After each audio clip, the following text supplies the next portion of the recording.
Hello students. तो चलिए भैया एनसीईआरटी सीरीज में हम नेक्स्ट चैप्टर लेकर आ गए हैं जिसका नाम है कार्बन एंड इट्स कंपाउंड। इस वीडियो लेक्चर में हम इस चैप्टर के एनसीईआरटी एक्सरसाइज और एनसीईआरटी इन टेक्स्ट क्वेश्चन सारे क्वेश्चंस एक शॉर्ट वीडियो के अंदर करने वाले हैं। तो मैं हूं तरसेम जटैन और चलिए स्टार्ट करते हैं आज का वीडियो लेक्चर। Let's start. जैसा कि आप देख सकते हैं मेरे पीछे क्वेश्चंस लिखे हुए हैं तीन यहाँ पर जो एनसीईआरटी इन टेक्स्ट के क्वेश्चंस हैं। पहला question, what would be electron dot structure of CO2। Carbon dioxide की इलेक्ट्रॉन डॉट स्ट्रक्चर क्या होगी या कैसे बनेगी। तो देखिए आपको करना क्या, इलेक्ट्रॉन डॉट स्ट्रक्चर करते टाइम CO2 है ना, इसमें कार्बन को लिख लीजिए बीच में, दो ऑक्सीजन है, एक ऑक्सीजन लिख ली हमने इधर, एक ऑक्सीजन लिख दी है इधर। क्लियर। अब ऑक्सीजन के और कार्बन के और ऑक्सीजन के आपको वैलेंस इलेक्ट्रॉन पता होने चाहिए। वैलेंस इलेक्ट्रॉन क्या होते हैं, जैसे कार्बन बच्चे छठे नंबर पे आता है तो 2 4, तो इसके वैलेंस इलेक्ट्रॉन कितने हैं 4। जो लास्ट सेल में लिखे हुए इलेक्ट्रॉन होते हैं they are known as valence electron.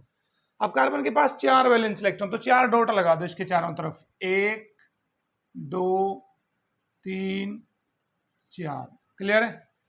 Oxygen के वैलेंस इलेक्ट्रॉन कितने होंगे, 8वें नंबर पे आती है तो 2 6 होंगे, तो 6 डॉट लगा दो, 1 2 3 4 5 6, इधर भी 6, 1 2 3 4 5 6। क्लियर।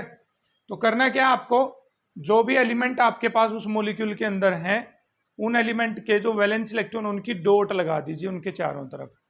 अब डॉट इस तरह से लगानी है आपको, जैसे मैंने 2 ऊपर लगाए, 2 इधर 2 इधर, आप कहीं भी लगा सकते हो, इसका कोई बाउंडेशन नहीं है। आप एक इधर 2 ऊपर 2 नीचे कैसे भी लगाइए। मैंने ऐसे क्यों लगाई है अभी आपको थोड़ी देर में पता लग जाएगा। देखिए अब ऑक्सीजन के पास इलेक्ट्रॉन कितने हैं, 2 2 4 और 2 6, करने कितने होते हैं 8 हैं, कितने 6, कितने की जरूरत है 2 की, तो ये 2 इलेक्ट्रॉन इस कार्बन के साथ शेयर कर लेगी। आप ऑक्सीजन के काउंट करो कितने हो गए, 2 2 4 2 6 और 2 ये भी काउंट होंगे, अब बच्चे ये भी काउंट होंगे, तो कितने हो गए 8। खुश है ऑक्सीजन। अब इस ऑक्सीजन को चेक करो, 2 2 4 2 6, अब इसको भी कितने की जरूरत है 2 की, तो ये भी अपने 2 इलेक्ट्रॉन किसके साथ शेयर कर लेगी, कार्बन के साथ। इस तरह से सर कार्बन के काउंट करना एक बार कर लो, 1 2 3 4 5 6 7 8। जो शेयर्ड इलेक्ट्रॉन होते हैं वो दोनों एटम्स के अंदर काउंट होंगे। जैसे ये 2 इलेक्ट्रॉन इसके भी हैं, अब इसके भी हैं, ये 2 इलेक्ट्रॉन इसके भी हैं और इसके भी। इस तरह से आप देखोगे कि तीनों के टोटल इलेक्ट्रॉन 8 8 और 8 हो गए हैं अब। ठीक है, ऐसे बना सकते हो। आपकी बुक में किसी और तरीके से भी गिवन हो सकता है, आप वैसे भी बना सकते हो। ठीक, तो ये थी हमारे पास CO2 की electron dot structure. Second question पे आते हैं, what would be electron dot structure of 8 atoms of sulfur। Sulphur के 8 एटम है, इसका मतलब S8 है हमारे पास, S8। इसकी इलेक्ट्रॉन डॉट स्ट्रक्चर हमें ड्रॉ करनी। तो देखो 8 एटम बना लें हम, 1 2 3 4 5 6 7 8। देखो 8 आइटम हो गए सल्फर के। अब डॉट स्ट्रक्चर बनाते टाइम क्या करना था, डॉट डॉट लगानी थी उसके वैलेंस इलेक्ट्रॉन की। तो सल्फर 16वें नंबर पे आता है, 2 8 6, तो 6 डॉट लगेंगे भाई, 1 2 3 4 5 6, 1 2 3 4 5 6, 1 2 3 4 5 6, 1 2 3 4 5 6, 1 2 3 4 5 6, 1 2 3 4 5 6, 1 2 3 4 5 6, 1 2 3 4 5 6। कर लिए।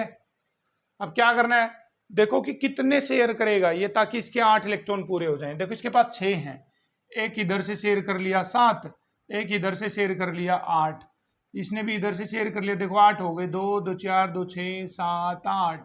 ऐसे ऐसे ये शेयर करता रहेगा और इस तरह से हमारे पास क्या बन जाएगा, S8 बन जाएगा, सल्फर 8 की इलेक्ट्रॉन डॉट स्ट्रक्चर। ठीक है, चलिए भाई थर्ड क्वेश्चन देखते हैं क्या है हमारे पास। How many structural isomers can you draw for pentane. अब आइसोमर्स का मतलब ये होता है बच्चे जिनका मोलिकुलर फॉर्मूला सेम होता है। बट उनकी स्ट्रक्चर अलग अलग होती है, वो कहलाते हैं आइसोमर्स।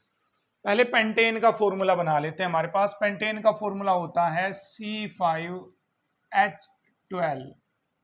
ठीक, अब समझो आइसोमर का मतलब क्या। जैसे ये मार्कर है, इसकी कैप यहां पे है, अब इसकी स्ट्रक्चर ऐसी है, यदि मैं कैप यहां लगा दूं तो बोलिए इसकी स्ट्रक्चर अलग हो गई या नहीं हो गई, लेकिन फॉर्मूला तो सेम है ना। देखो वही मार्कर है, वही कैप है, फॉर्मूले में तो कोई चेंज नहीं आया, बट किस में चेंज आ गया बच्चे, इसकी स्ट्रक्चर में चेंज आ गया है। किस में चेंज आ गया, इसकी स्ट्रक्चर में। जैसे जैसे अब देखो मेरी दो हाथ हैं, सिर है, मेरी बॉडी है, यदि मैं मेरी इस बाजू को यहां से निकाल कर यहां लगा दूंगा तो मेरी स्ट्रक्चर अलग हो जाएगी नहीं हो जाएगी।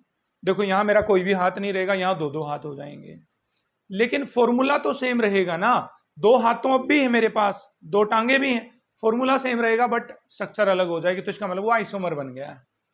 अब 5 कार्बन है हमारे पास कार्बन के पेंटेन के अंदर, तो पांचों कार्बन को एक लाइन में लगा दो, 1 2 3 4 5 लग गए।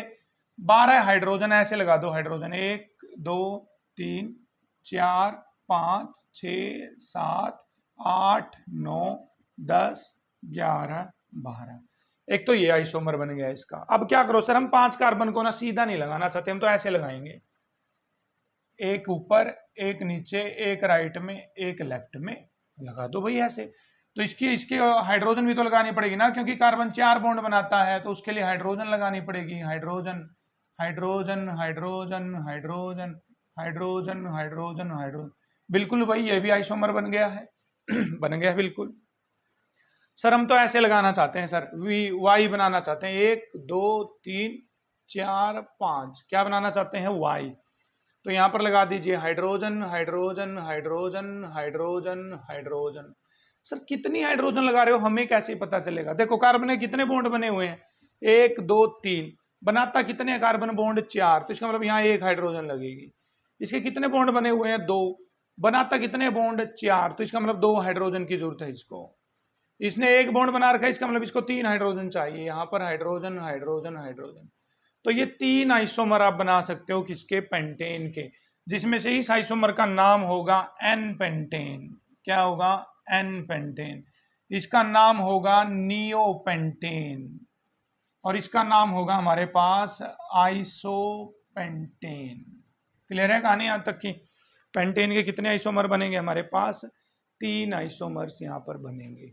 ठीक है, चलिए भाई 4th क्वेश्चन पे चलते हैं। अब मैं भाई क्वेश्चन लिख नहीं रहा हूं, मेरे पास बुक है या कोई, आप भी बुक में से देख लेना क्वेश्चन, मैं स्टेटमेंट को पढ़ूंगा आप सीधा। ठीक है, लिखने में टाइम ज्यादा कंज्यूम होता है हमारे पास। चलिए भाई 4th क्वेश्चन पे चलते हैं। क्या क्वेश्चन है, What are the 2 properties of carbon which lead to the huge number of carbon compounds we see around us? तो चौथा क्वेश्चन है एनसीईआरटी इन टेक्स्ट का। क्या कह रहे हैं कि कार्बन के अंदर ऐसी कौन सी 2 खास बात हैं कार्बन के अंदर, चौथा क्वेश्चन है, जिसके कारण कार्बन के इस प्रकृति के अंदर, इस नेचर के अंदर ह्यूज नंबर ऑफ कंपाउंड, बहुत सारे कंपाउंड मिलते हैं। आप चारों तरफ देखोगे तो कार्बन के कंपाउंड मिलेंगे आपको। तो कार्बन की यहां पर 2 प्रॉपर्टीज हैं, 2 प्रॉपर्टीज ऑफ कार्बन। ठीक है, फर्स्ट है कि उसकी टेट्रावेलेंसी है बच्चे। क्या है उसकी, टेट्रावेलेंसी। कार्बन की जो वैलेंसी होती है वो 4 होती है, उसके 6 इलेक्ट्रॉन होते हैं, टोटल इलेक्ट्रॉनिक कॉन्फ़िगरेशन होती है 2 4। तो बोलिए यहां पर इसकी वैलेंसी कितनी है, 4 है। अब वैलेंसी 4 होने से ये क्या करता है, इलेक्ट्रॉनों को आसानी से शेयर। अब आप खुद से बताइए, यदि कोई बंदा आपकी क्लास में, कोई बच्चा अपनी सारी चीजें शेयर करता है, बुक भी शेयर कर लेता है किसी के साथ, पेन भी दे देता है, वो किसी को कॉपी भी दे देता है, तो उसके दोस्त ज्यादा होंगे या नहीं होंगे। इसी तरह से कार्बन भी अपने इलेक्ट्रॉनों को आसानी से शेयर कर लेता है, इसलिए ही कार्बन के हमारे पास इतने ज्यादा कंपाउंड होते हैं। क्यों शेयर करता है वो, क्योंकि उसकी टेट्रावेलेंसी होती है, उसके पास 4 इलेक्ट्रॉन होते हैं। अब 4 इलेक्ट्रॉन आ तो वो दे सकता ना ले सकता, तो शेयर ही करेगा ना। दूसरा है हमारे पास उसके अंदर वो प्रॉपर्टी है कैटेनेशन की बच्चे, कैटेनेशन। कैटेनेशन का मतलब होता है self linking property. Self linking का मतलब अपने आप से ही जुड़ जाना। अभी अभी हमने देखा कार्बन के हमने 5 कार्बन यूज करे थे पेंटेन के अंदर, इसका मतलब कार्बन खुद के साथ जुड़कर लंबी लंबी चेन बना लेता है। तो ये प्रॉपर्टी कार्बन की कहलाती है कैटनेशन। क्या कहलाती है? कैटनेशन। अब बताओ वो क्या कार्बन क्या चाहता है कि मैं अपने जैसे दोस्तों को एक साथ रखूं, ऐसे हाथ पकड़ कर रखूंगा, मैं इधर भी कार्बन को पकड़ लूंगा, इधर भी कार्बन को पकड़ लूंगा। तो बोलिए अच्छा बंदा है या नहीं है कार्बन? इसलिए कार्बन के इतने ज्यादा कंपाउंड देखने को मिलते हैं। कौन सी दो प्रॉपर्टी है भाई यहाँ पर? कैटनेशन और टेट्रा वैलेंसी हमारे पास है। चलिए भाई फिफ्थ क्वेश्चन पे चलते हैं, क्या है हमारे पास। What will be the formula and electron dot structure of cyclopentane? Cyclopentane का फॉर्मूला क्या है और उसकी इलेक्ट्रॉन डॉट स्ट्रक्चर क्या होगी? किसका? साइक्लोपेंटेन। ठीक है बच्चे। तो देखिए यहां पर पेंट का मतलब कितने कार्बन लिखने बच्चे आपको? 5 कार्बन। तो लिख लो ये कार्बन 1 2 3 4 5 आ गए। अब साइक्लो का मतलब एक साइक्लिक स्ट्रक्चर मिलेगी आपकी। देखो पेंटेन हमने पीछे बनाया तो सीधी स्ट्रक्चर थी। साइक्लो का मतलब क्लोज्ड स्ट्रक्चर। साइक्लो का मतलब क्या है बच्चे? Closed structure. अभी अभी हमने इलेक्ट्रॉन डॉट स्ट्रक्चर लिखना सीखा, तो मैंने क्या बोला था? इनके डॉट लगा दीजिए 1 2 3 4, 1 2 3 4, 1 2 3 4, 1 2 3 4, 1 2 3 4। 4 वैलेंस इलेक्ट्रॉन आ गए हैं, नहीं आ गए हैं? यस और नो? सोचिए भाई कितने कितने वैलेंस इलेक्ट्रॉन आ गए हैं इसके? 4 4। अब क्या करना है आपको? देखिए यहां पर एक एक इलेक्ट्रॉन इनको आपस में बांट देना है। एक इधर, एक इधर, एक इधर, एक इधर, एक इधर। आ गया देखो पेंटेन साइक्लिक स्ट्रक्चर आ गई या नहीं आ गई? अब ये जो दो दो डॉट बची इनके साथ हाइड्रोजन लगानी पड़ेगी भाई आपको। Hydrogen, hydrogen, hydrogen, hydrogen. देखो मैं इधर इसलिए डॉट लगा रहा हूं क्योंकि हाइड्रोजन का इलेक्ट्रॉन है। हाइड्रोजन, मैं इसको इधर लिख दूं, कोई दिक्कत नहीं, किधर भी लिख लीजिए। हाइड्रोजन के इलेक्ट्रॉन, हाइड्रोजन के इलेक्ट्रॉन, इसको मैं इधर कर दूं।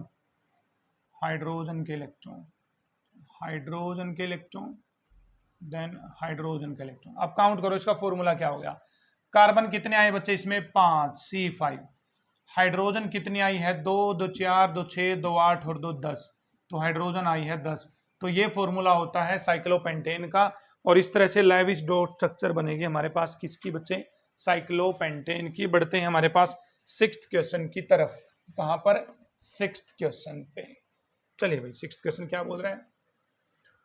Draw the structure for the flowing compounds. आपको इनकी स्ट्रक्चर ड्रॉ करनी है। हमारे पास क्या क्या लिखा हुआ है? Ethanoic acid, bromopentane, bromopentane, butanone, butanone, hexanal, hexanal. ठीक है, हमें इनकी स्ट्रक्चर बनानी भाई। कैसे बनेगी सोचो। देखो इसके लिए आपको भी चैप्टर पढ़ना पड़ेगा। यदि आपको नहीं आता है carbon and its compound chapter, तो डिस्क्रिप्शन में जाइए या जटेंड क्लासेस पे जाइए और सर्च करिए carbon and its compound. Playlist में आपको पूरा चैप्टर करवाया हुआ मिल जाएगा। देखो इथ का मतलब होता है 2 कार्बन बच्चे, तो 2 कार्बन। ओइक का मतलब होता है कार्बोक्सिलिक एसिड, उसका फंक्शनल ग्रुप होता है COOH। क्लियर है? ठीक है। यहां पर देखो इथ का मतलब 2 कार्बन, ओइक का मतलब COOH। अब कार्बन के 4 बॉन्ड पूरे करो, बस एक बॉन्ड यहां पर हो गया, तो इसके 4 बॉन्ड पूरे, इसके 4 बॉन्ड पूरे करने के लिए हाइड्रोजन लगानी पड़ेगी आपको। तो ये हो गया हमारे पास इथेनोइक एसिड। क्लियर है? ब्रोमोपेंटेन, इसका मतलब पहले पेंटेन बना हुआ। पेंटेन अभी अभी बनाया था भाई हमने, 1 2 3 4 5। ब्रोमो का मतलब इसमें कहीं पर भी ब्रोमीन लगा दीजिए आप। यहां लगाइए, यहां लगाइए, मैंने तो यहां लगा दिए भाई ब्रोमीन। अब बचे हुए कार्बन जो है ये सभी, इनकी वैलेंसी पूरी करोगे हाइड्रोजन के साथ। इसको कितनी हाइड्रोजन चाहिए? 3। तो 1 2 3, इसको 1, इसको 2, इसको 2, इसको 3। अच्छा सर ब्रोमोपेंटेन में हमें कैसे पता चला कि यहां ब्रोमीन लगाना है? तो भाई आप कहीं लगा लो। ये लो मैं बीच में लगा रहा हूं, ये लो मैंने बीच में लगा दी। ठीक है, बाकी जगह हाइड्रोजन आ जाएगी भाई। यहां पर बाकी जगह कहाँ क्या आ जाएगी? H H H H H H H H H H and H hydrogen. अब किनारे पे भी लगा सकते हो ब्रोमोपेंटेन में ब्रोमीन को किनारे पे भी। इसका मतलब ब्रोमोपेंटेन में हमारे पास अलग अलग आइसोमर्स बनेंगे भाई। क्या बनेंगे? अलग अलग आइसोमर। देखो इनकी स्ट्रक्चर में फर्क है या नहीं है? फॉर्मूला सेम है, स्ट्रक्चर में फर्क रहेगा। क्लियर है? ब्यूटेनोन, ब्यूट का मतलब होता है बच्चे 4 कार्बन, 1 2 3 4 आ गया। ओन का मतलब है कीटोन, कीटोन का फंक्शनल ग्रुप होता है C डबल बॉन्ड O। तो यहां पर मैंने बीच में C डबल बॉन्ड O लगा दिया। अब इसका बॉन्ड बन जाएगा इनके साथ, आ गया। बाकी जगह पे लगा दीजिए hydrogen hydrogen hydrogen hydrogen hydrogen hydrogen hydrogen. यहां हाइड्रोजन नहीं आएगी क्योंकि कार्बन के पहले से 4 बॉन्ड बने हुए हैं। ठीक है। हेक्सेनल, क्या आ गया बच्चे? हेक्सेनल। हेक्स में कितने कार्बन होने चाहिए बच्चे? 6। तो 1 2 3 4 5 6। अल, अल मतलब लास्ट में एल्डिहाइड ग्रुप लगा दो, CHO। क्लियर है? CHO एल्डिहाइड ग्रुप होता है, अल एल्डिहाइड। तो CHO को यदि मैं ओपन करके दिखाऊं तो C डबल बॉन्ड OH इस तरह से होता है।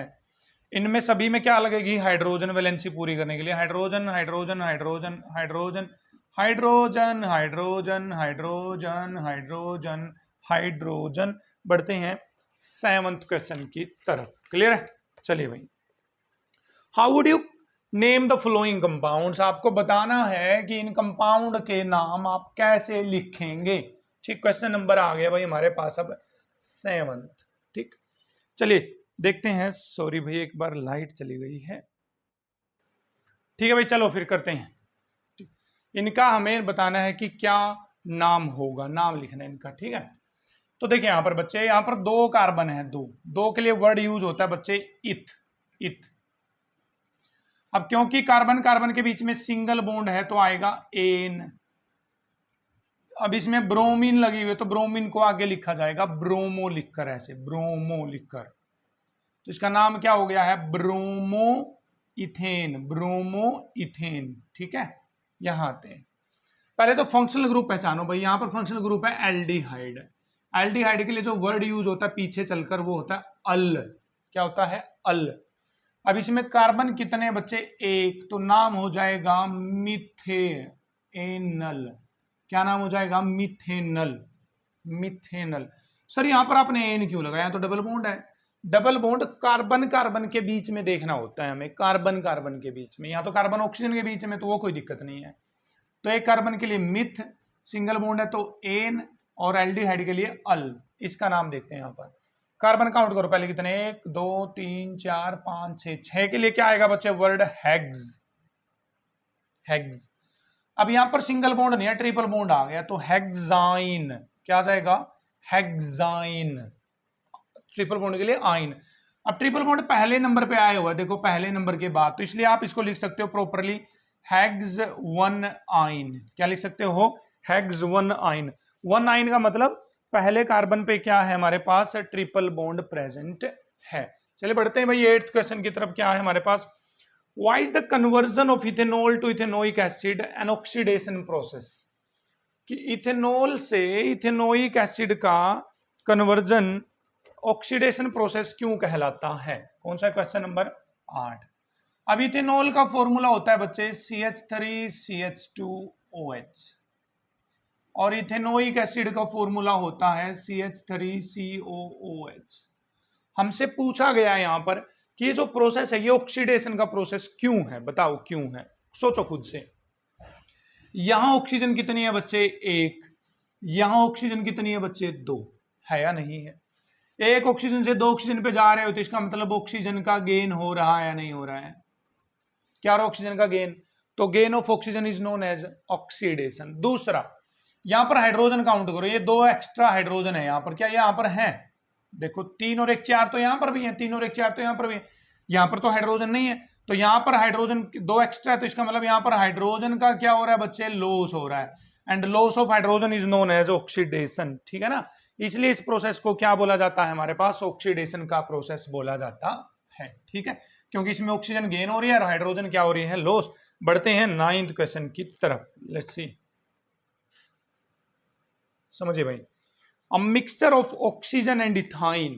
कहते हैं ऑक्सीजन और इथाइन का mixture is burnt for welding, उसको जलाया जाता है वेल्डिंग करने के लिए, वेल्डिंग पर्पज के लिए। आपने देखा होगा जनरली गैस वेल्डिंग जो होती है वहां पर इथाइन को ऑक्सीजन की प्रेजेंस में जलाया जाता है वेल्डिंग करने के लिए।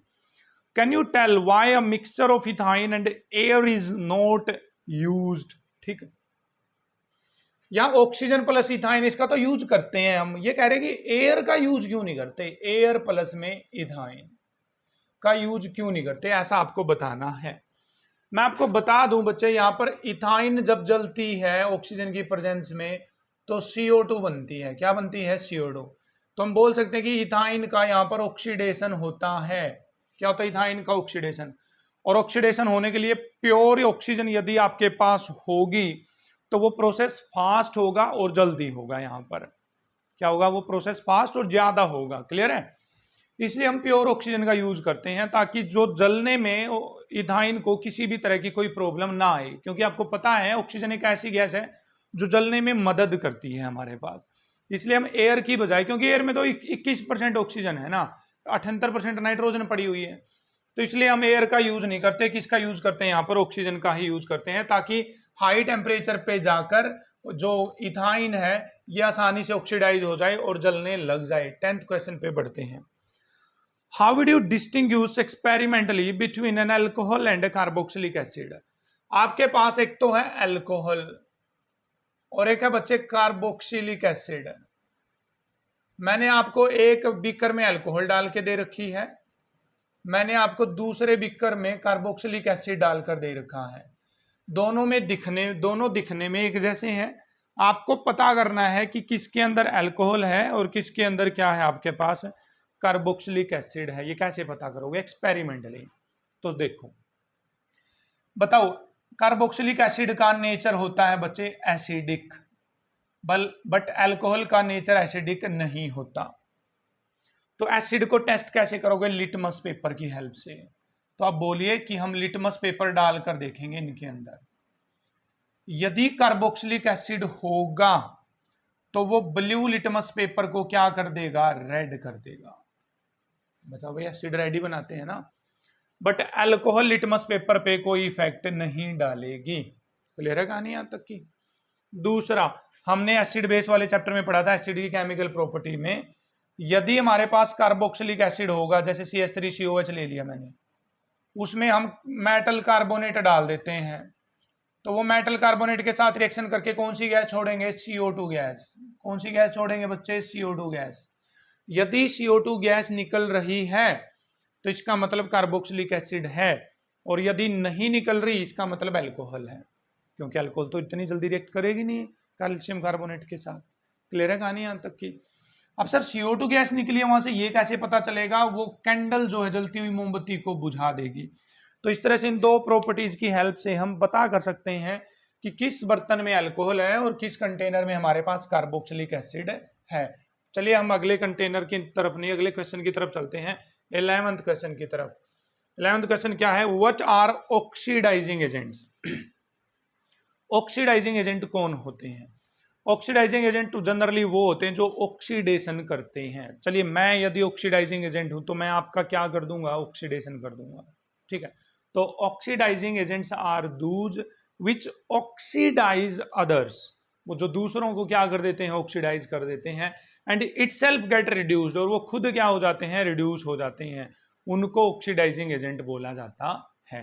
ठीक है, अरे भाई सीधा सा मतलब, ऑक्सीडाइजिंग एजेंट ऑक्सीडेशन करने वाले, वो दूसरे का यदि ऑक्सीडेशन करेंगे तो अपना क्या करवा लेंगे? रिडक्शन करवा लेंगे। तो यहाँ पर दो ऑक्सीडाइजिंग एजेंट यूज होते हैं हमारे पास ऑर्गेनिक केमिस्ट्री में, कार्बन वाले चैप्टर में, KMnO4 एंड K2Cr2O7। ये पोटेशियम पर मैग्नेट होता है, ये पोटेशियम डाइक्रोमेट होता है। 12वें क्वेश्चन पे चलते हैं। Would you be able to check if water is hard by using a detergent? क्या आप डिटर्जेंट की हेल्प से ये पता कर पाओगे कि वाटर हार्ड है या नहीं है? ठीक है, लेट्स से। अब वाटर हार्ड होता क्यों है बच्चे? हार्ड का मतलब खारा पानी, क्योंकि उसके अंदर सोल्ट प्रेजेंट होते हैं। कैल्शियम और मैग्नीशियम के क्या प्रेजेंट होते हैं उसके अंदर? सोल्ट। इसके कारण वाटर हार्ड होता है। जैसे मैं कैल्शियम क्लोराइड ले लेता हूं, यहां पर CaCl2 पानी के अंदर पड़ा हुआ है।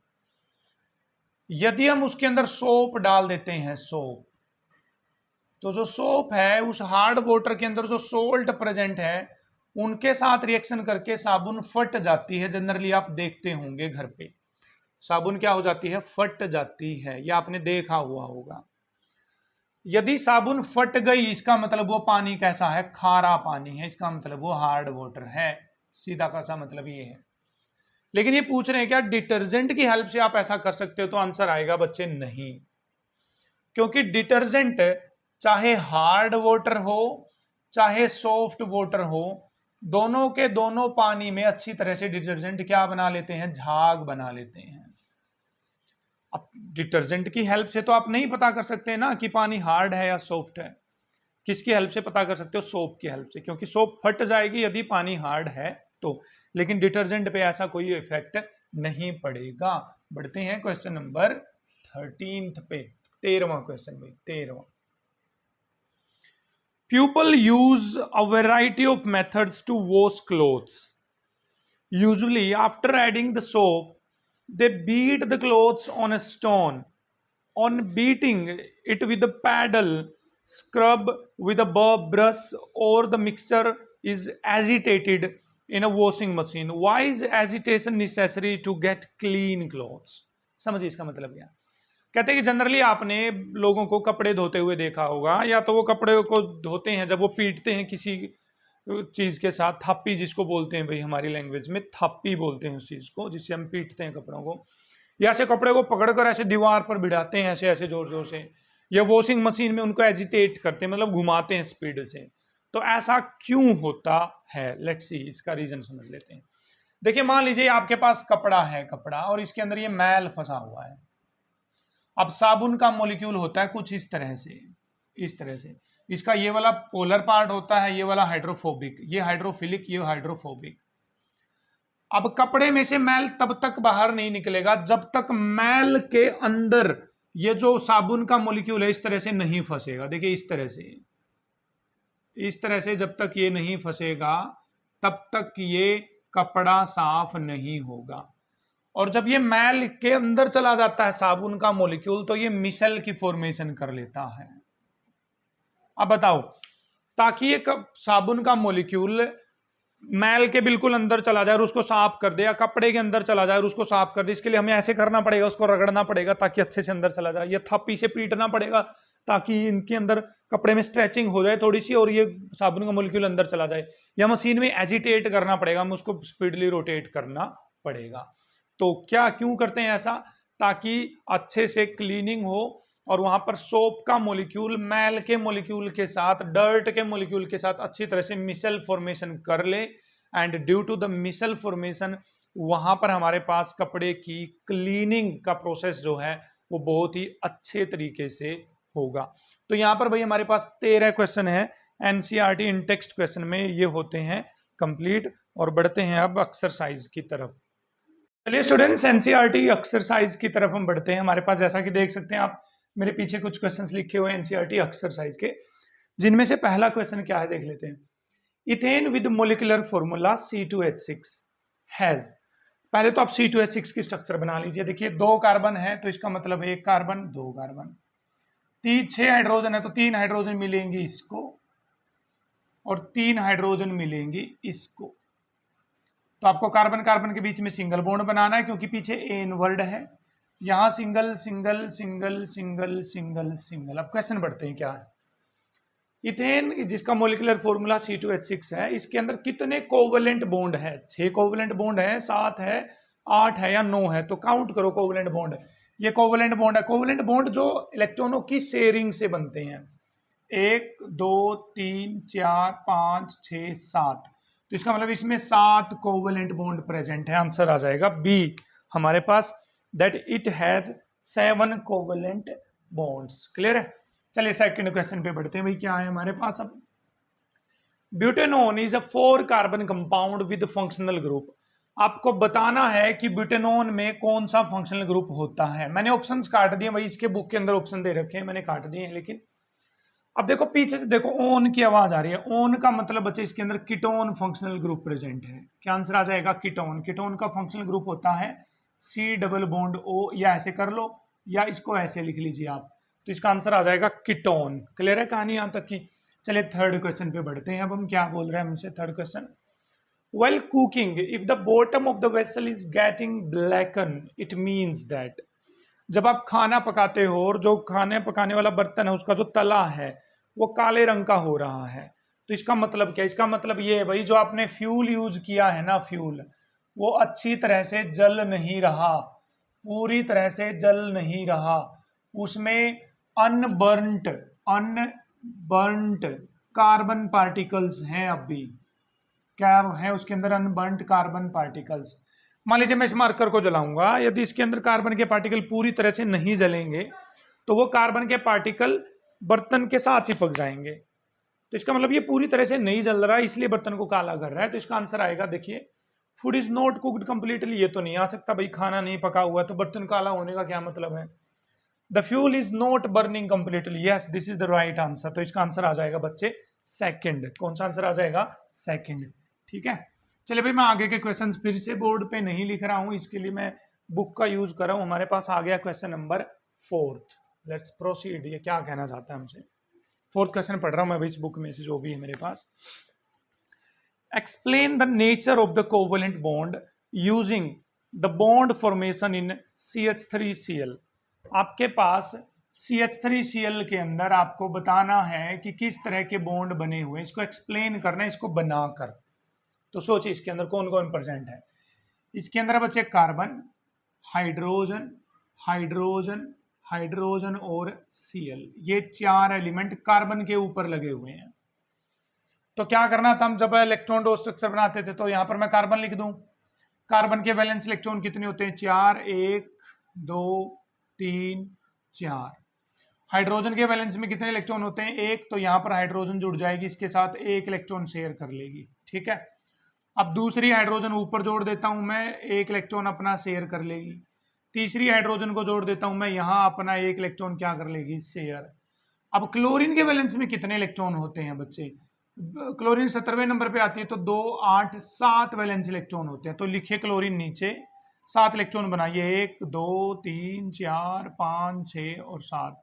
तो ये यहां से भी इलेक्ट्रॉन शेयर कर लेगी, देखिए इस तरह से।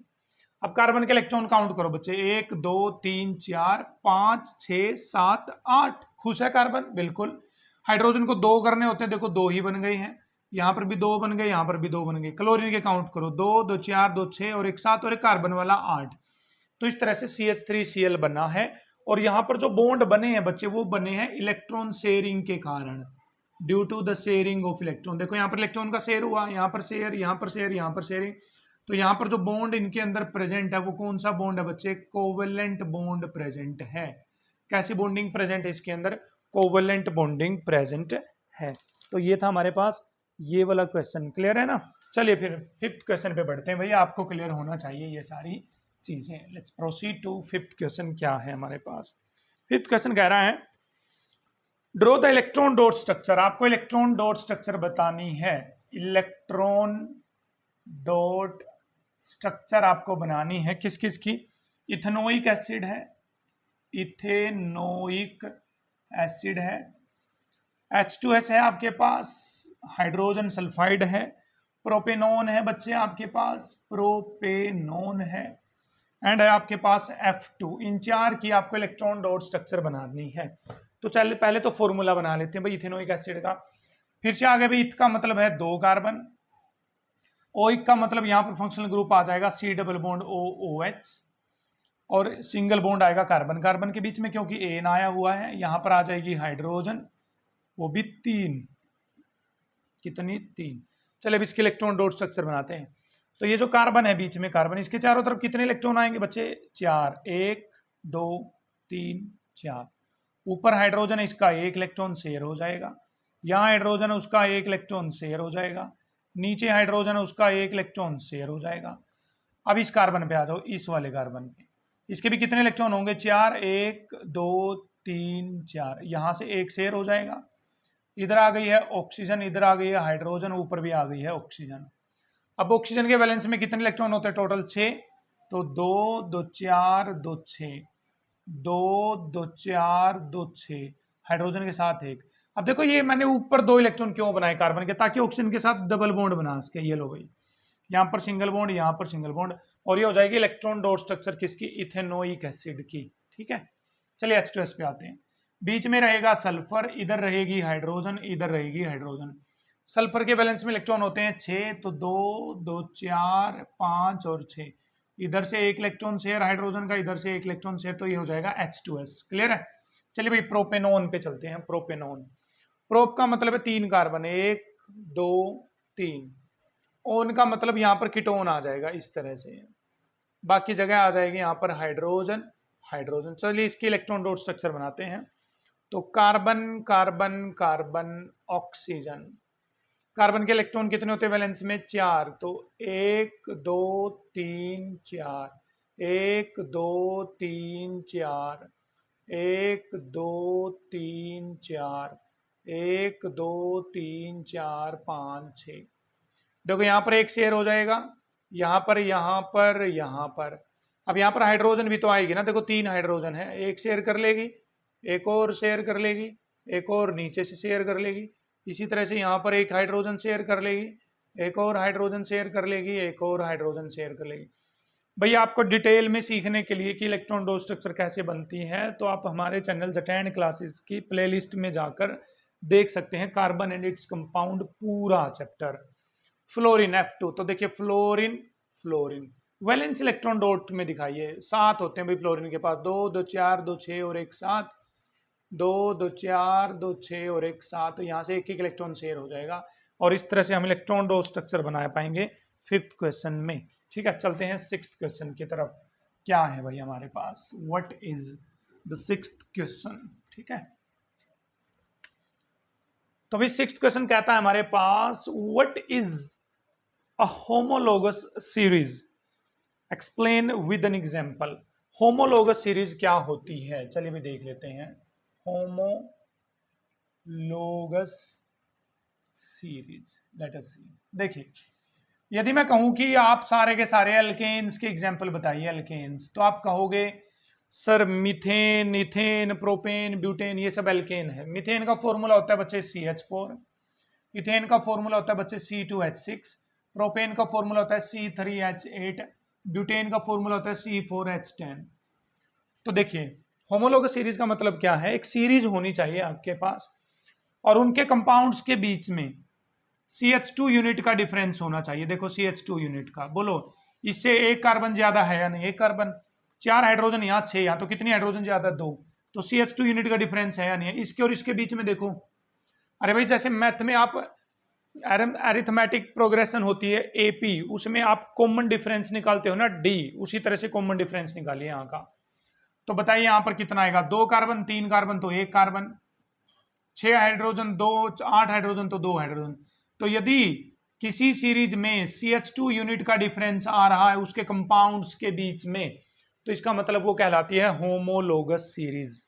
The series of compounds in which there is a difference of CH2 unit between its various compounds. Such series are known as homologous series. For example, alkanes. Alkenes भी इसके एग्जाम्पल होंगे हमारे पास, alkenes भी, और कौन भी एग्जाम्पल होंगे इसके हमारे पास, alkynes भी। तो इस तरह से कर लेंगे आप कि क्या होती है homologous series. Let's proceed to question number 7। ठीक है भाई, 7th क्वेश्चन पे चलते हैं। अब क्या कह रहा है, how can ethanol and ethanoic acid be differentiated on the basis of their physical and chemical properties. समझ रहे भाई, इथेनॉल है और कौन है, इथेनोइक एसिड। तो कैसे डिफ्रेंशिएट कर सकते हैं भाई इथेनॉल और इथेनोइक एसिड में। भाई इथेनॉल का फॉर्मूला होता है CH3CH2OH, इथेनोइक एसिड होता है हमारे पास CH3COOH। ठीक है, अब खुद से सोचो, शुरू में कलर, हम फिजिकल प्रॉपर्टीज की बात करें, 2 तरह से हम इनके बीच में डिफरेंशिएट करना है, फिजिकल एंड केमिकल प्रॉपर्टीज के बेसिस पे। फिजिकल प्रॉपर्टी में आ जाएगा कलर वगैरह है, स्मेल वगैरह है। तो यदि मैं इथेनॉल की बात करूं तो ये कलरलेस होती है हमारे पास बच्चे। इथेनोइक एसिड की बात करूं तो ये भी क्या होता है, कलरलेस होता है, दोनों ही कलरलेस होते हैं। सेकंड, इथेनॉल की स्मेल की बात करूं मैं बच्चे, स्मेल, इसमें खुशबू कहती आती है, तो जनरली कहा जाता है कि इसके अंदर प्लीजेंट स्मेल होती है। भाई प्लीजेंट स्मेल होती है, ये तो इस बात पे डिपेंड करता है ना कि वो जो शराब है वो आदमी पीता है नहीं पीता। भाई जो पीते हैं उनको तो प्लीजेंट स्मेल लगेगी, और जो नहीं पीते उनको थोड़ी ना प्लीजेंट स्मेल लगने वाली है, इसकी स्मेल लगने वाली है। तो लेकिन जनरली इसको प्लीजेंट स्मेल ही बोला जाता है। बट जो इथेनोइक एसिड होता है उसमें से पंजेंट स्मेल आती है बच्चे, तीखी गंध। मतलब आप स्मेल करेंगे तो इसके अंदर तीखी गंध आएगी विनेगर की, जैसे सिरका होता है ना उस तरह की स्मेल आएगी आपको, सिरका जैसी स्मेल आएगी। इसके अंदर तीखी गंध होती है, दोनों ही कलरलेस होते हैं। ये इसकी प्लीजेंट स्मेल होती है, इसकी कैसी स्मेल होती है, पंजेंट स्मेल होती है। इसका जो बॉइलिंग पॉइंट होता है बच्चे इथेनॉल का, वो लगभग 351 केल्विन के आसपास होता है, और इसका होता है 391 केल्विन के आसपास। ठीक है, तो ये कुछ फिजिकल प्रॉपर्टी है जिनके बेसिस पे आप इनमें डिफरेंस कर सकते हो। ठीक है, अब दूसरा आता है भाई इसकी केमिकल प्रॉपर्टी के बेसिस पे आप इनमें कैसे डिफरेंशिएट करोगे। इससे रिलेटेड क्वेश्चन हमने पीछे भी किया था, आपको ध्यान हो तो। जो इथेनॉल है, इथेनॉल ये बेस के साथ रिएक्शन नहीं करेगी, बट इथेनोइक एसिड बेस के साथ आसानी से रिएक्शन कर लेगा, लाइक NaOH के साथ। क्या बना लेगा बच्चे, यहाँ पर सोल्ट बना लेगा, और प्लस में क्या रिलीज कर देगा, वाटर। क्यों? क्योंकि इसका नेचर कैसा है, एसिडिक नेचर है। कैसा है, एसिडिक नेचर है। क्लियर है। दूसरा, ये जो एसिड है ये हमारे पास मेटल बाइकार्बोनेट के साथ भी रिएक्शन कर लेता है, CaCO3 के साथ भी। अब CaCO3 के साथ रिएक्शन करेगा तो यहाँ पर CO2 गैस रिलीज हो जाएगी, बट यहाँ पर कोई भी CO2 गैस रिलीज नहीं होगी। अगला, लिटमस पेपर का कलर ये जो है ये रेड ब्लू से कैसा कर देगा, रेड, बट ये लिटमस पेपर को अफेक्ट नहीं करेगा क्योंकि इसका नेचर एसिडिक नहीं होता। ठीक है बच्चे, चलिए भाई नेक्स्ट क्वेश्चन पे चलते हैं हमारे पास, 8th क्वेश्चन पे। Let's proceed.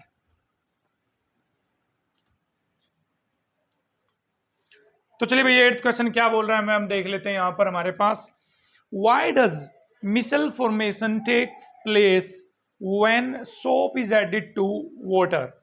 Will a micelle be formed in other solvents such as ethanol, let's see भाई। चलिए अब इसके लिए हमें समझना पड़ेगा कि मिसल क्या होती है। ये पूछ रहे हैं कि साबुन के मॉलिक्यूल में मिसल फॉर्मेशन क्यों होती है। अब मान लीजिए सफेद कपड़ा है भाई, इसको सफेद कपड़ा मान लेते हैं हम। इसमें ये डर्ट लगी हुई है, डर्ट या पानी डाल दिया मैंने इसके अंदर। क्या डाल रखा है बच्चे मैंने, वाटर। क्या डाल रखा है बच्चे मैंने इसके अंदर, वाटर। अब जो सोप का मॉलिक्यूल होता है कुछ इस तरह से होता है, आपको सोप के मॉलिक्यूल के बारे में पता होना चाहिए। ये वाला जो एंड होता है उसका हाइड्रोफिलिक होता है, हाइड्रोफिलिक मतलब वाटर लविंग, इसको बोल सकते हो आप वाटर लविंग, पानी से प्यार करता है भाई। ये जो चेन होती है इसकी, ये जो टेल होती है हाइड्रोफोबिक, हाइड्रोफोबिक मतलब वाटर रिपेलिंग, ये वाटर को बिल्कुल भी पसंद नहीं करती। अब ऐसे ऐसे यदि आपने हजारों मॉलिक्यूल पानी में डाल रखे होंगे तो क्या होगा, देखो वो हजारों के हजारों मॉलिक्यूल में जो ये हेड है, हेड ये तो पानी की तरफ जाने की कोशिश करेगा ना, किसकी तरफ, पानी की तरफ। तो इस तरह से अरेंज कर लेगा अपने आप को। वो देखो भाई मैं तो रहूंगा पानी की तरफ, बाहर की तरफ पानी है तो हम तो रहेंगे पानी रे पानी तेरा रंग कैसा, जिसमें मिला दो लगे उस जैसा, की तरफ हम रहने वाले हैं। तो ये रहेगा पानी की तरफ। देखो हाइड्रोफिलिक एंड किसकी तरफ रहेगा, पानी की तरफ। हाइड्रोजोफोबिक है, जो पानी से नफरत करते हैं, वो पानी से दूर जाने की कोशिश करेंगे और अंदर की तरफ क्या हो जाएंगे, गैदर हो जाएंगे, इकट्ठे हो जाएंगे। और इस तरह से वहां पर किसकी फॉर्मेशन हो जाएगी बच्चे, मिसल फॉर्मेशन हो जाएगी। तो रीजन है हाइड्रोफोबिक एंड हाइड्रोफिलिक एंड। ठीक है, क्लियर है। चलिए भाई अच्छी बात है यहाँ पर। चलिए नेक्स्ट क्वेश्चन की तरफ प्रोसीड करते हैं। तो क्या है नेक्स्ट क्वेश्चन हमारे पास, why are carbon and its compounds used as fuel for most applications? Carbon और इसके कंपाउंड को ज्यादातर फ्यूल के रूप में आप यूज क्यों करते हो, ईंधन के रूप में, बताइए भाई। अब बताओ खुद से, ईंधन के रूप में किस चीज को यूज किया जाता है डेली लाइफ में? देखो पेट्रोल है, डीजल है, कोयला है, अच्छा ये गैसोलीन, ये जो गैसेज है हमारे पास, LPG है, CNG, ये सभी फ्यूल के रूप में यूज होते नहीं होते हैं, सारे कार्बन के कंपाउंड है हमारे पास। तो क्यों? क्योंकि कार्बन के कंपाउंड ऑक्सीजन की प्रेजेंस में आसानी से बर्न करते हैं और CO2 प्रोड्यूस करते हैं, और साथ में वो प्रोड्यूस करते हैं हीट, मतलब एनर्जी प्रोड्यूस करते हैं, बहुत ज्यादा एनर्जी, क्योंकि उनका जलना एक एक्सोथर्मिक प्रोसेस होता है। Carbon compounds react with oxygen to produce heat light, so they are used as fuels. Clear है कहानी यहाँ पर, इसलिए उनका फ्यूल के रूप में यूज किया जाता है। ठीक है भाई, चलिए नेक्स्ट क्वेश्चन की तरफ प्रोसीड करते हैं। हमारे पास क्वेश्चन आ गया number 10। Explain the formation of scum when hard water is treated with soap. जब हार्ड वाटर को सोप के साथ ट्रीट किया जाता है तो वहां पर स्कम बनता है बच्चे, प्रेसिपिटेट बनता है। तो उसकी फॉर्मेशन आपको समझानी है कि वो कैसे बनता है। ठीक भाई, क्वेश्चन नंबर है हमारे पास कौन सा, क्वेश्चन नंबर है बच्चे ये 10th। चलिए भाई देखते हैं। ये कहने का मतलब है, ये बोल रहे हैं आपके पास है हार्ड वाटर, उसके अंदर आपने क्या डाली है, सोप, तो वहां पर क्या बन रहा है बच्चे, स्कम बन रहा है। तो ये अब बताना है आपको कैसे बन रहा है। अब बच्चे हार्ड वाटर के अंदर हमारे पास प्रेजेंट होता है मैग्नीशियम क्लोराइड, मैग्नीशियम या कैल्शियम के सोल्ट प्रेजेंट होते हैं। अब सोप का फॉर्मूला होता है C17H35COONA। तो यहां पर एक डबल डिस्प्लेसमेंट रिएक्शन होती है। क्या होती है यहाँ पर, डबल डिस्प्लेसमेंट रिएक्शन। तो यहां पर क्या होती है, डबल डिस्प्लेसमेंट रिएक्शन। देखिए यहां पर आपने पढ़ा होगा डबल डिस्प्लेसमेंट रिएक्शन, ये यहां से टूट जाता है और ये यहां से टूट जाता है। एन ने बोला क्लोरीन को, चल बहन मेरे साथ घर चलते हैं, तो बोली NaCl बनाकर, चल भैया चलते हैं यहां से। अब जो मैग्नीशियम है ये Na की जगह बैठ जाएगा यहाँ पर, तो क्या बन जाएगा बच्चे, C17H35COO। अब मैग्नीशियम की वैलेंसी तो 2 होती है, तो यहाँ पर इसके पाँव में लिख देंगे हम 2। तो जो ये चीज बनी है ना, जब आप साबुन फटने के बाद देखते हो छोटे छोटे दाने दाने दाने से बन जाते हैं प्रेसिपिटेट, तो वो उनका फॉर्मूला ये होता है। बट यहाँ पर कैल्शियम होगा तो बच्चे यहाँ पर कैल्शियम आ जाएगा, Ca आ जाएगा। तो ये होता है स्कम। क्या होता है ये, स्कम। और इस तरह से बनेगा हमारे पास स्कम। ठीक है, स्कम का मतलब ये पूछ रहे हैं कि वो बताइए दाने दाने से किस चीज के बनते हैं। तो यहाँ पर डबल डिस्प्लेसमेंट रिएक्शन होती है। अब खुद से सोचो, जिस पानी के अंदर ये सोल्ट प्रेजेंट ही नहीं होगा तो क्या साबुन उसके साथ डबल डिस्प्लेसमेंट रिएक्शन करेगी, तो आंसर आएगा नहीं। तो वहां पर साबुन फटेगी नहीं, वहां पर झाग बनेंगे, क्योंकि मिसेल्स बनेंगी। क्या बनेंगी, मिसेल्स। और ये जो स्कम बनता है ये वाटर इनसोल्यूबल होता है भाई, पानी के अंदर ये डिजोल्व नहीं होता। तो ऐसे पानी में कपड़े धोना तो एक मूर्खता है, क्योंकि वहां पर बहुत ज्यादा साबुन क्या होगी, कंज्यूम। क्वेश्चन नंबर आ जाता है 11th।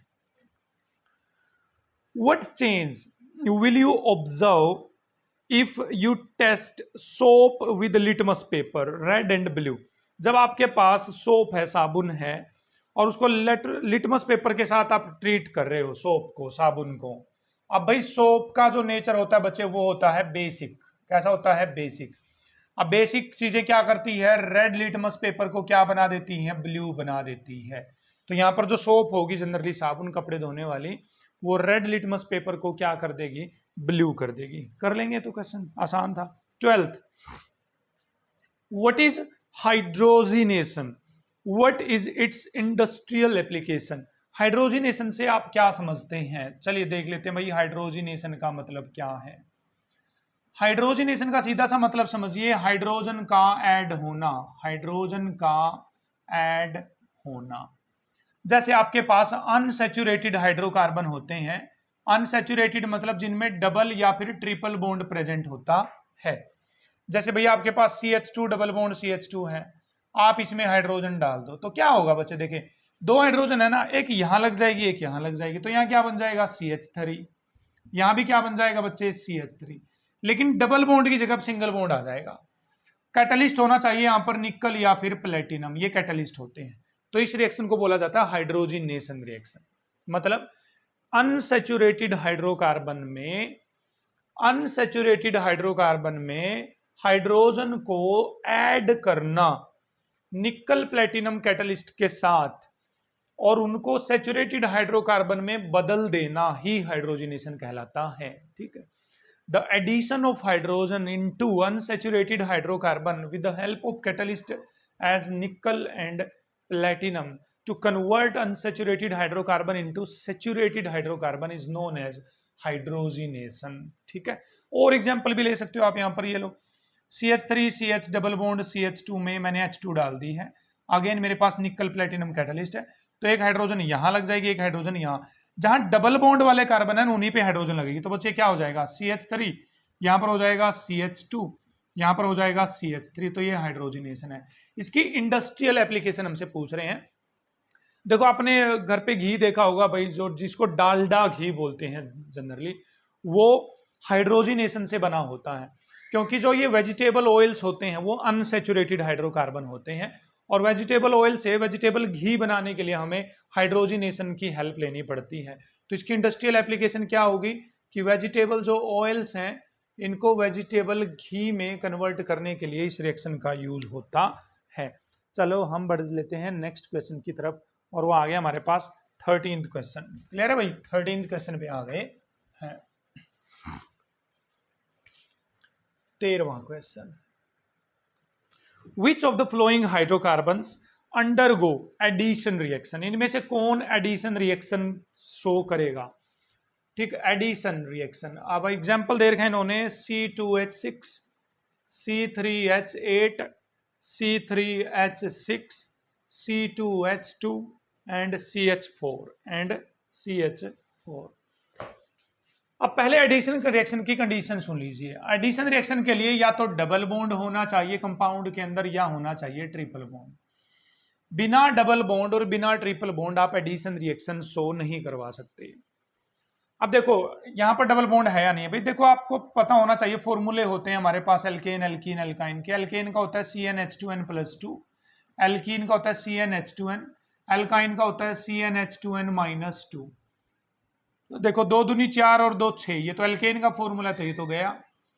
3 दूनी 6 और 2 8, ये भी गया, ये भी एल्केन का फॉर्मूला। 3 दूनी 6, ये एल्कीन है बच्चे, ये क्या है? एल्कीन। तो ये डबल बॉन्ड है इसके अंदर, इसका मतलब क्या है? Double bond. तो ये एडिशन रिएक्शन शो करेगा। तो एक आंसर आ गया यहाँ पर C3H6। C2H2, 2 दूनी 4, 4 में से 2 गया 2, तो इसका मतलब इसके साथ मैच हो रहा है फॉर्मूला, तो एक आ जाएगा यहाँ पर C2H2। CH4 नहीं आएगा यहाँ पर, तो ये 2 ही है जो एडिशन रिएक्शन शो करेंगे। तो एडिशन रिएक्शन की कंडीशन क्या आ गई है? डबल बॉन्ड या फिर ट्रिपल बॉन्ड होना चाहिए, मतलब अनसैचुरेशन होनी चाहिए। ठीक है, चलिए भाई 14th क्वेश्चन पे आ जाते हैं। यहाँ पर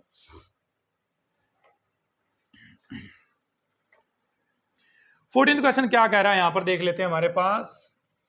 give a test that can be used to differentiate chemically between butter and cooking oil.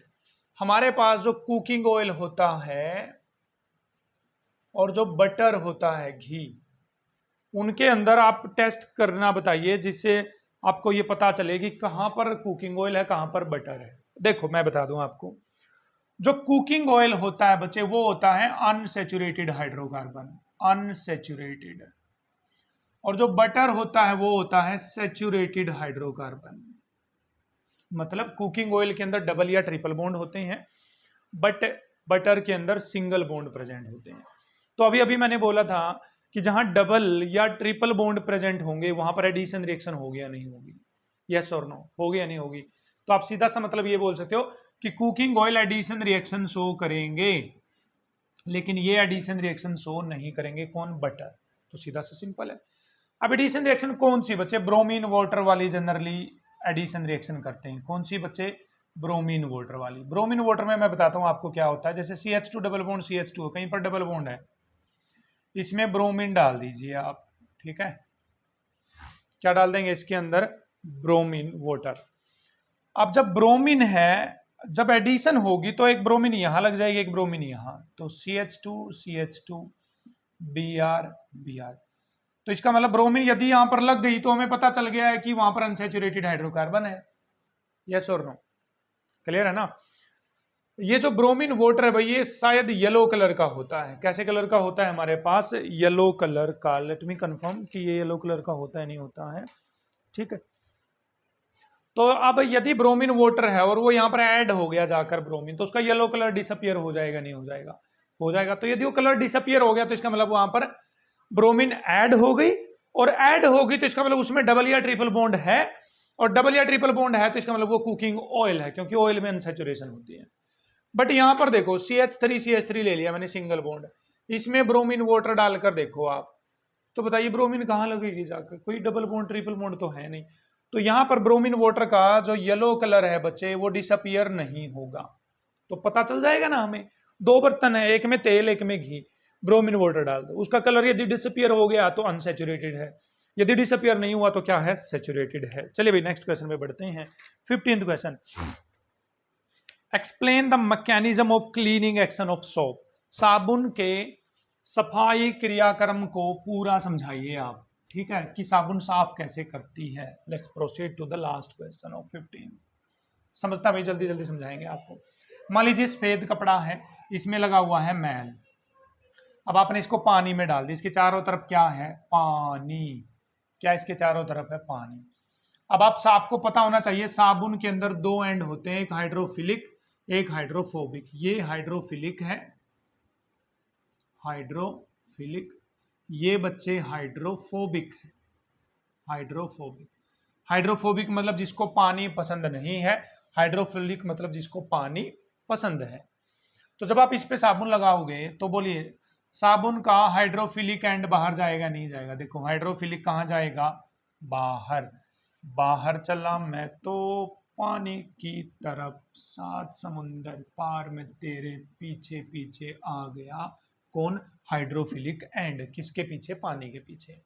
अब इसके चारों तरफ तो पानी है, क्योंकि ये तो पानी से प्यार करता है, तो पानी की तरफ रहेगा, पानी की तरफ रहेगा, पानी की तरफ रहेगा, पानी की तरफ रहेगा, पानी की तरफ रहेगा। अब आप क्या करोगे, वही आया था पीछे, थापी मारोगे, ऐसे ऐसे करोगे तो क्या होगा, ये मिसेल इसके अंदर फंस जाएगी, ठीक है। ये जो टेल है इसकी इसके अंदर फंस जाएगी। अब आप क्या करते हो, साबुन लगाने के बाद ऐसे ऐसे करने के बाद उसको सिंपल पानी में डालकर निचोड़ते हो कपड़े को। जब निचोड़ोगे तो पानी जाएगा यहाँ से बाहर, पानी जाएगा बाहर, पानी जाएगा बाहर, पानी जाएगा बाहर, पानी गया बाहर, पानी गया बाहर। लेकिन पानी के साथ कौन जाएगा, हाइड्रोफिलिक एंड, क्योंकि इसकी दोस्ती होगी नहीं से, तो ये भी चला, मैं भी चला, मैं भी चला, मैं भी चला, सात समंदर पार में तेरे पीछे पीछे आ गया, आ गया भाई। अब हेड के पीछे टेल भी तो चलेगी, कौन भी तो चलेगी, टेल। तो टेल भी तो यहां से कहां जाएगी, बाहर। तो बोलिए टेल भी बाहर जा रही है, टेल भी बाहर जा रही है, टेल भी बाहर जा रही है। अब टेल किस में फंसी हुई है, मैल में, तो मैल भी यहां से बाहर जाएगा। कौन जाएगा यहां से बाहर, मैल भी बाहर। तो सुनिए क्या क्या हो जाएगा यहां पर, पानी चला बाहर, पानी के साथ उस साबुन का हेड चला बाहर, हेड के साथ टेल चली, और टेल की दोस्ती है मैल के साथ, तो मैल भी बाहर चला। इसका मतलब सारे ही कपड़े को छोड़कर कहां चले गए हैं बच्चे, बाहर चले गए हैं। अब बाहर चले गए हैं तो कपड़ा क्या हो गया, दोबारा से वाइट, क्लीन। क्या हो गया है, क्लीन। और जो ये गोल गोल स्ट्रक्चर बनी थी इसको क्या बोलते हैं, मिसेल। क्या बोलते हैं, मिसेल। और इस तरह से कपड़ा क्या हो जाएगा, साफ। इंग्लिश में कैसे लिखेंगे, when we apply soap on wet cloth it arranges itself in a order that the hydrophobic tail of the soap molecule get into the dirt molecule and hydrophilic head of the soap molecule get towards water molecule, hence a spheroidal structure is formed there। और वो spheroidal structure क्या कहलाएगी हमारे पास, micelle. क्या कहलाएगी, micelle. and due to the formation of this missile a white cloth or any kind of cloth can be cleaned easily। तो यहां पर हमारे पास एनसीईआरटी इन टेक्स्ट और एक्सरसाइज क्वेश्चन होते हैं कंप्लीट। आपको वीडियो लेक्चर कैसा लगा, go to comment section and let us know कि आपको ये कुछ समझ में आया है या नहीं आया है। केमिस्ट्री से रिलेटेड किसी भी प्रॉब्लम के सोल्यूशन के लिए आप रेगुलरली विजिट कर सकते हैं हमारे चैनल ज10 क्लासेस को, जहां पर आपको केमिस्ट्री की हर प्रॉब्लम का सोल्यूशन मिलने वाला है बिल्कुल ही फ्री और बहुत ही आसान लैंग्वेज के अंदर। चैनल को सब्सक्राइब आपने अभी तक नहीं किया है, go to this red button and do subscribe our channel. तो मिलते हैं नेक्स्ट वीडियो के अंदर किसी अगले टॉपिक के साथ, तब तक के लिए बाय बाय।